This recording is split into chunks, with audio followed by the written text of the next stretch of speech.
salibmu ya juru selamatku di Golgota.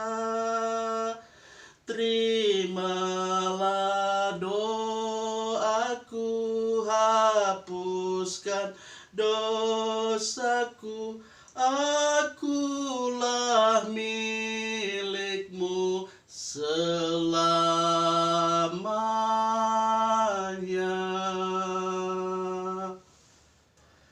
Ya Tuhan Allah, di dalam Yesus Kristus, dalam Roh Kudus, kami mohon kepada Tuhan, berfirmanlah kepada kami di persekutuan ibadah pekan keluarga di Minggu Sengsara ini, supaya hidup kami disinari oleh terang firman Tuhan, untuk mengerti kasih karunia Tuhan di perjalanan hidup yang kami tempuh di dunia ini. Kami menyambut firman Tuhan di dalam Yesus Kristus yang telah menderita bagi kami. Amin. Kita jumpa pada kesempatan di minggu pertama, di hari pertama pekan keluarga, minggu sengsara atau minggu prapaskah. Pembacaan Alkitab yang disiapkan ada dalam Markus pasal 6 ayat 1 sampai 6a. Saya akan baca. Yesus ditolak di Nazaret. Kemudian Yesus berangkat dari situ dan tiba di tempat asalnya. Sedang murid-muridnya mengikuti dia, pada hari Sabat ia mulai mengajar di rumah ibadat, dan jemaat yang besar takyub ketika mendengar dia, dan mereka berkata,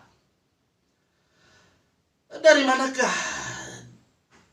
mana diperolehnya semuanya itu? Hikmat apa pulakah yang diberikan kepadanya? Dan mujizat-mujizat yang demikian bagaimanakah dapat diadakan oleh tangannya? Bukankah ia ini tukang kayu, anak Maria, saudara Yakobus, Yoses, Yudas, dan Simon? Dan bukankah saudara-saudaranya yang perempuan ada bersama kita? Lalu mereka kecewa dan menolak dia. Maka Yesus berkata kepada mereka, seorang nabi dihormati di mana-mana kecuali di tempat asalnya sendiri, di antara kaum keluarganya dan di rumahnya. Ia tidak dapat mengadakan satu mujizat pun di sana kecuali menyembuhkan beberapa orang sakit dengan meletakkan tangannya atas mereka. Ia merasa heran atas ketidakpercayaan mereka. Yang berbahagialah kita sekalian yang mendengar firman Tuhan, kita memelihara, itu berarti kita mengaplikasikan dalam kehidupan kita setiap hari. Hosiana. Saudara yang saya kasih dalam kasih Tuhan, di minggu sengsara kita melaksanakan pekan keluarga. Pekan keluarga pada kesempatan yang baik ini, di hari pertama kita memahami bagaimana ketika dalam hidup ini mengalami satu pengalaman kehidupan yang mengecewakan, ya, kecewa dan tidak menyenangkan dalam hidup ini. Nah, ini bisa saja pernah terjadi, pernah teralami dalam hidup setiap orang, siapapun Anda, termasuk saya. Kita bisa mendapat penolakan dari orang-orang yang begitu dekat dan orang-orang yang kenal baik dengan kita. Kita ditolak. Ya, seperti itulah yang terjadi. Bisa saja atau hampir pasti kita sudah berusaha berusaha untuk melakukan yang terbaik sehingga dapat diterima dengan baik oleh sesama kita. Namun apa mau dikata, ya? Orang yang dekat dengan kita, orang yang kita selalu berikan perhatian, menolak kita. Itu yang terjadi, saudara.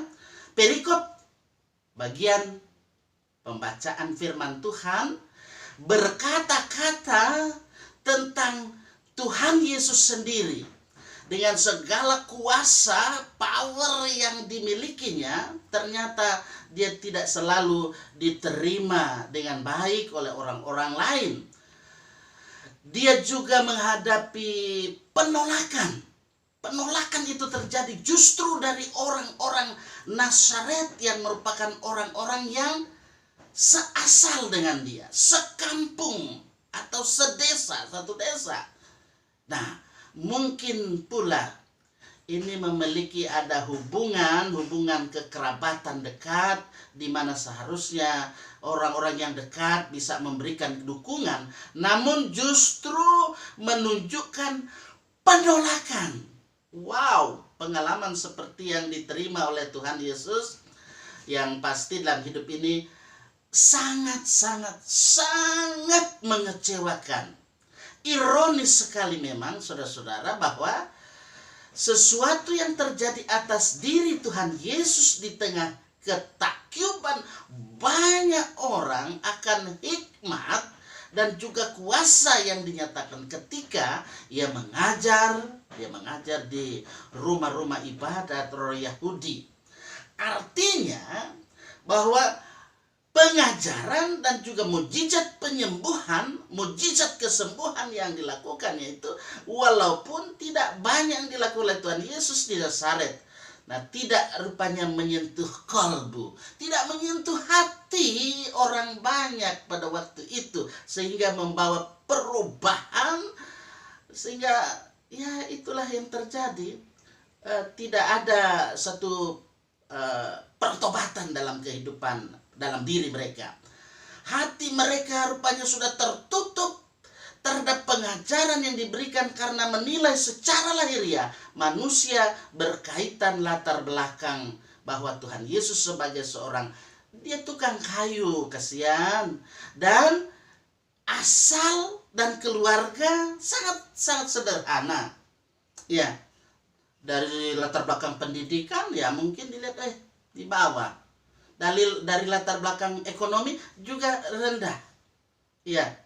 Nah, oleh karena itu saudara-saudara yang saya kasih dalam kasih Tuhan, orang menilai hanya dari sudut pandang mereka secara akali saja.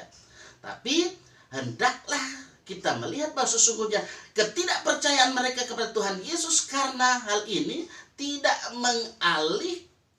mengkaitkan dengan kuasa yang berkarya di dalam diri Tuhan Yesus. Karena hal ini juga Tuhan Yesus tidak melakukan banyak mujizat dan dia meninggalkan kampung Nazaret. Ya paling Tuhan Yesus pikir, for apa ngoni nggak percaya? Ngoni kepala batu, tegar tengku, ya untuk apa? Lebih kasih tinggal jo. Itu yang terjadi dalam diri Yesus ketika Yesus disepelekan, ketika Yesus dianggap remeh. Bahkan mungkin bisa dilecehkan oleh orang sekampungnya, oleh keluarganya sendiri, oleh orang yang dekat dengannya. Saudara-saudara yang saya dalam kasih Tuhan, pengalaman Tuhan Yesus ini bisa saja terjadi dalam setiap orang. Terlebih sebagai orang-orang yang beriman kepada Tuhan Yesus. Ada banyak orang Kristen yang ditolak. Ada banyak hamba Tuhan yang ditolak dalam kehidupan ini. Tidak diterima sekalipun ya sudah melakukan tugas panggilan pelayan dengan begitu ikhlas, dengan tulus, dengan jujur, dengan prestasi-prestasi, dan juga berperilaku baik, benar di hadapan Tuhan. Mereka tidak diterima ya dalam kehidupan ini ya sebagai hamba Tuhan. Tidak diterima karena apa? Ya itulah, dalam kehidupan mereka mereka dalam hidup ini hanya melihat secara lahiriah, dalam kacamata mereka sendiri, tidak melihat dari kacamata iman. Nah, kalau di antara kita ada pernah mengalaminya, ya saya ingatkan, sebagai hamba Tuhan, saya mengalami hal ini juga, ya pasti siapapun, ingatlah bahwa Tuhan Yesus sudah lebih dulu mengalaminya. Dia ditolak, dia dihina, dia diludahi, apa segala macam, bahkan sampai dia dipaku di kayu salib, di bukit Kalvari, di bukit Golgota. Nah, ketika menghadapi fakta seperti ini, maka Yesus Kristus, Tuhan Juru Selamat, penebus dosa, mengajarkan kepada kita supaya kita tidak usah menyimpan kesalahan, jangan membalas kejahatan dengan kejahatan. Kita harus sabar, ya kalau perlu taruh di depan itu, sabar itu panjang sabarnya, ya. Dan mungkin sejenak dalam hidup ini, mari kita mengambil jalan lain. Nah, itu seperti tema Natal kita tahun yang kita sudah lewati ini. Tapi itu tetap terjadi dalam kehidupan ini. Kita mengambil jalan lain atau alternatif lain. Namun ingatlah bahwa tetaplah berbuat benar, karena yang benar sudah pasti baik. Tuhan Yesus menunjukkan pengalamannya sama seperti yang terjadi atas para nabi. Seorang nabi dihormati di mana-mana kecuali di tempat asalnya sendiri, di antara kaum keluarganya dan rumahnya. Ya, dan di rumahnya. Luar biasa, saudara-saudara, itu yang terjadi hingga kini, ya. Hingga kini itu terjadi. Oleh karena itu, wahai orang-orang yang masih tegar tengkuk, ya bertobatlah, berubahlah dari perilaku-perilaku yang tidak berkenan di hadapan Tuhan. Lewat perenungan firman Tuhan pada kesempatan di hari pertama ini, di Minggu Prapaskah ini, kita semua sebagai murid-murid Yesus diingatkan bahwa dalam menapaki kehidupan ini tidak pernah terlepas dari berbagai tantangan, dari berbagai pergumulan, khususnya bagaimana menghadapi penolakan, dan juga bagaimana dalam kehidupan ini penolakan dari orang dekat dengan kita, dari sesama kita manusia, dari keluarga kita. Nah, dalam menghadapi semua itu, kita memerlukan kesabaran, kita memerlukan ketabahan, sabar, tabah, dan ingat, tawakal juga. Jangan mudah mengeluh, jangan menyalahkan diri sendiri, apalagi menyimpan dendam dan sakit hati. Ya, mari kita saling mengampuni, karena Yesus juga sudah mengampuni segala dosa kita. Kalau kita tidak mengampuni, kalau kita tidak memaafkan, ingat, Yesus juga tidak mau memaafkan. Yesus juga tidak akan mengampuni dosa-dosamu. Biar kamu selalu berdoa, ampunilah dosa kami, atau berdoa doa Bapa kami, lalu kamu tidak mengampuni orang yang kamu anggap kamu punya musuh. Harus ada maaf. Pengampunan itu sangat penting, harus kita berikan. Nah, kaitan dengan ini, hal yang terpenting, tantangan dan pergumulan tidak menjadi hambatan bagi kita untuk terus berbuat yang benar, ya. Bersaksi, melayani Tuhan, supaya jangan iblis yang menang. Kita harus lawan itu godaan, lawan iblis, karena iblis itu sering memanipulasi firman Tuhan, memanipulasi hamba-hamba Tuhan, bahkan melecehkan firman-Nya.